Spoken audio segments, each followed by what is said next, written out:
بسم اللہ الرحمن الرحیم۔ السلام علیکم ناظرین۔ حسن نے کہا، ہاں 2-3 بار خیال آیا جیسے میں فرعون بننا چاہتا ہوں۔ ابن عطاش نے زوردار کہکا لگایا۔ حسن حیرت سے اس کے منہ کو دیکھنے لگا۔ تو نے اپنی منزل کا سراغ پا لیا۔ ابن عطاش نے کہا، اب تیری بے قراری کو ختم کرنا میرا کام ہے، کچھ وقت لگے گا۔ حسن، محنت، مشقت اور ریاض کی ضرورت ہے، وہ میں کروں گا۔ تیرے اندر ایک ایسی طاقت ہے جو ہر کسی میں نہیں ہوتی۔ یہی طاقت ہے جو تجھے بے قرار اور بے چین رکھتی ہے۔ تو اس کا تابع ہے، لیکن تو اس سے ناآشنا ہے۔ اگر تو نے اسے نہ ابھارا تو ایک دن تو اپنے ہاتھوں اپنا گلا گھونٹ لے گا، یا تو اپنے ماں باپ کو قتل کر دے گا اور تیری گردن جلاد کے ہاتھوں کٹے گی۔ ہاں تعلیق، حسن بن صبا نے کہا، آپ کے اس انکشاف نے میرے دل میں شمع روشن کر دی ہے۔ میں کچھ ایسا ہی محسوس کیا کرتا ہوں کہ میں قتل کروں گا یا قتل ہو جاؤں گا۔ کیا آپ میری رہنمائی کر سکتے ہیں؟ صرف میں ہوں، ابن عطاش نے کہا، میرے سوا اور کوئی نہیں جو تیری رہنمائی کر سکے۔ لیکن حسن، تجھے اپنے باپ سے اجازت لینی پڑے گی۔ مجھے کسی کی اجازت کی ضرورت نہیں، میرے بزرگ کا تعلیق، حسن نے 2 ٹوک لہجے میں کہا۔ میں یہ جانتا ہوں کہ میں وہ سیلابی دریا ہوں کہ میرے سامنے جو رکاوٹ آئی وہ تنکوں کی طرح بہہ جائے گی۔ یہ بھی سوچئے کہ میرا باپ کہاں کا زاہد اور پارسا ہے، اس نے عیاری اور مکاری میں شہرت پائی ہے۔ میری فطرت اسی کے سانچے میں ڈلی ہے۔ مجھے بھروسہ ہے تو صرف آپ کی ذات پر۔ مورخ لکھتے ہیں کہ عبد الملک ابن عطاش کو حسن بن صبا کے مستقبل کے ساتھ کوئی ایسی دلچسپی نہیں تھی کہ اپنی توجہ اور کاوش اسی پر مرکوز کر لیتا۔ اس کی دلچسپی اپنے فرقے کی تبلیغ اور فروغ کے ساتھ تھی۔ اسلام نے اولین مسلمانوں کے حسن اخلاق سے مقبولیت حاصل کی تھی۔ وہ دور پیچھے رہ گیا تھا۔ 5ویں صدی گزر رہی تھی۔ فرقہ بندی نے اسلام کی بنیادیں ہلا ڈالی تھی۔ اسلام اگر کھانے پینے والی کوئی چیز تھا تو اس میں زہریلی ملاوٹی گھولی لی گئی۔ اسلام اگر پیرہن تھا تو اس کا گریبان بھی، اس کا دامن بھی تار تار ہوا جا رہا تھا۔ اس کی صرف آستینیں محفوظ تھیں اور ان آستینوں میں سانپ پرورش پا رہے تھے۔ عبد الملک ابن عطاش انہی سانپوں میں سے تھا۔ حسن بن صبا کے باپ کی بات تو داستان گو سنا چکا ہے۔ حاکم شہر ابو مسلم رازی کی دوستی قائم رکھنے کی خاطر قسم کھا کر کہتا تھا کہ وہ اہل سنت و جماعت ہے، لیکن وہ اسماعیلی تھا، بلکہ وہ اسماعیلی فرقے کے لیے بھی سراپا توہین تھا۔ اس کا اگر کوئی مذہب تھا تو وہ فریب کاری تھا، اس کا عقیدہ اگر تھا تو وہاں عیاری تھی۔ تاریخ ایک دلچسپ بات بتاتی ہے۔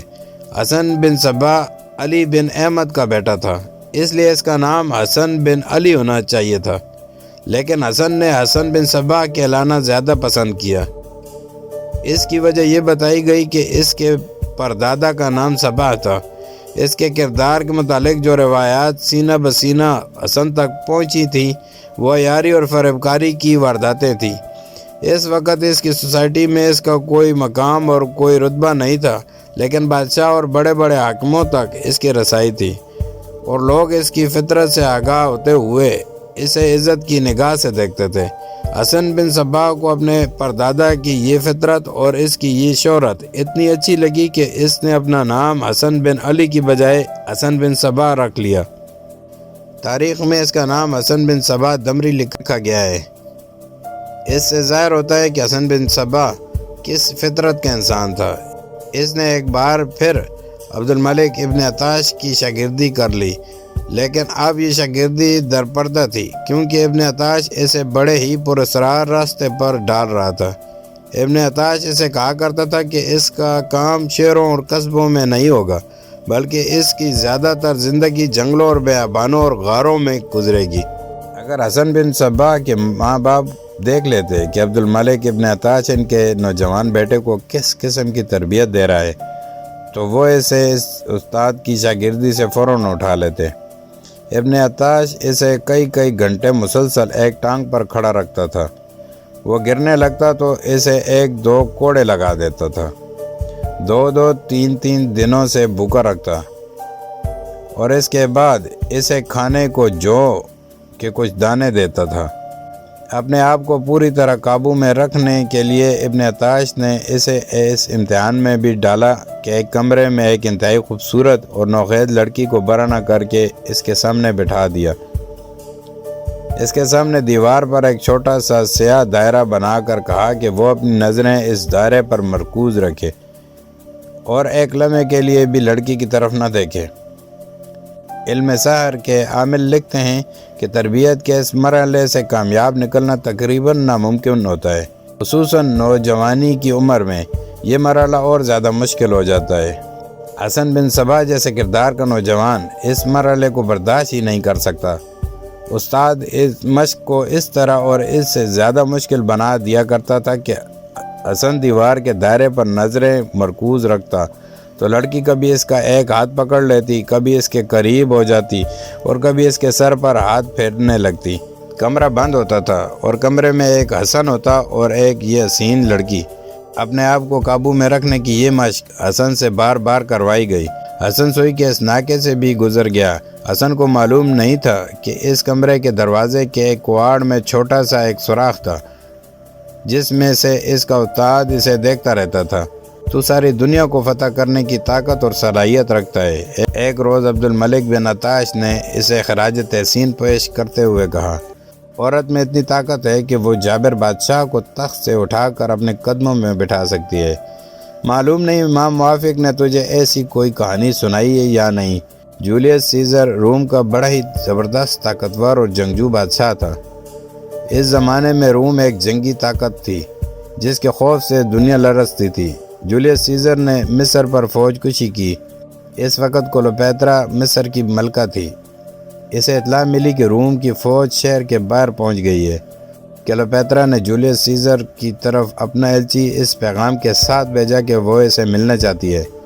جولیس سیزر نے سن رکھا تھا کہ کلوپیترا کے ہاتھ میں کوئی ایسا جادو ہے جو ہر حملہ آور بادشاہ کو اس کا غلام بنا دیتا ہے۔ جولیس سیزر کو یہ بھی بتایا گیا تھا کہ کلوپیترا کے ہاتھ میں کوئی جادو ہے یا نہیں۔ وہ اپنی پرشباب نسوانیت کا ایسا جادو چلاتی ہے کہ حملہ آور بادشاہ کتنا ہی پتھر دل کیوں نہ ہو، اس کے آگے موم ہو جاتا ہے۔ ان حکایات اور روایات کے پیش نظر جولیس سیزر نے کلوپیترا سے ملنے سے انکار کر دیا۔ اس نے تہیہ کر لیا تھا کہ ملکہ مصر کو اس وقت دیکھے گا جب رومی فوج شہر میں داخل ہو کر مصری فوج سے ہتھیار ڈلوا چکی ہوگی۔ جولیس سیزر نے شہر کو محاصرے میں لینے کا حکم دیا۔ وہ بادشاہ تھا، اس کا خیمہ ایک سفری محل تھا۔ محاصرہ مکمل ہونے کے 1-2 روز بعد ایک ادھیڑ عمر آدمی جو مصری تھا اپنے کاندھے پر ایک قالین اٹھائے جولیس سیزر کے خیمے کے سامنے آ رکا۔ قالین گولائی میں رول کیا ہوا تھا جو اس مصری نے کاندھے پر اٹھا رکھا تھا۔ اس نے جولیس سیزر کے محافظوں سے کہا کہ وہ قالین باف ہے اور یہ قالین جو بہت ہی قیمتی اور بہت ہی خوبصورت ہے بادشاہ کو دکھانا چاہتا ہے۔ ہو سکتا ہے بادشاہ کو قالین پسند آ جائے اور وہ اسے خرید لے، اس سے غریب آدمی کا بھلا ہو جائے گا۔ رومی محافظ اسے دھکے دے کر پیچھے ہٹانے لگے کہ بادشاہ کے آرام میں مخل نہ ہو۔ مصری قالین باف نے بڑی اونچی آواز میں بولنا شروع کر دیا۔ وہ کہہ رہا تھا کہ میں یہ قالین تمہارے بادشاہ کو دے کر ہی جاؤں گا۔ یہ شور شرابہ خیمہ میں جولیس سیزر کے کانوں میں پڑا تو اس نے وہیں سے حکم دیا کہ جو کوئی بھی ہے اسے اندر بھیج دو۔ محافظوں نے اسے خیمے میں بھیج دیا۔ جولیس سیزر نے کہا کہ قالین کھول کر دکھاؤ۔ اس آدمی نے کاندھے سے قالین زمین پر رکھا۔ یہ چوڑائی میں رول کیا ہوا تھا۔ جب اسے کھولا تو اس میں سے کلوپیترا نکلی۔ جولیس سیزر کا چہرہ آتاب شاہی سے سرخ ہو گیا، لیکن کلوپیترا نے جب اپنی پرکشش نسوانیت کا جادو چلایا تو کچھ ہی دیر بعد روم کا اتنا زبردست اور طاقتور بادشاہ جیسے بھول ہی گیا ہو کہ وہ بحر روم کی لہروں کو چیرتا مصر میں کیوں آیا تھا۔ پھر جانتے ہو حسن کیا ہوا؟ جولیس سیزر جو حملہ آور تھا ایک شاہی مہمان کی حیثیت سے کلوپیترا کے ساتھ شہر میں داخل ہوا۔ بہت دنوں بعد جولیس سیزر اپنی فوج کو ساتھ لے کر واپس چلا گیا۔ اس کے جرنیلوں نے روم میں اپنے سپاہی جرنیلوں کو بتایا کہ مصر میں ان کے بادشاہ نے کیا کیا تھا۔ ایک روز جولیس سیزر محل میں بیٹھا تھا، اسے اطلاع دی گئی کہ فلاں جگہ فوراً پہنچے۔ وہ اٹھ کر چل دیا۔ محل کے قریب ہی ایک اور عمارت تھی جس میں اسے جانا تھا۔ وہ جو ہی اس عمارت میں داخل ہوا، 10-12 آدمیوں نے اسے گھیر لیا اور خنجروں سے اسے بڑی ہی بے دردی سے قتل کر دیا۔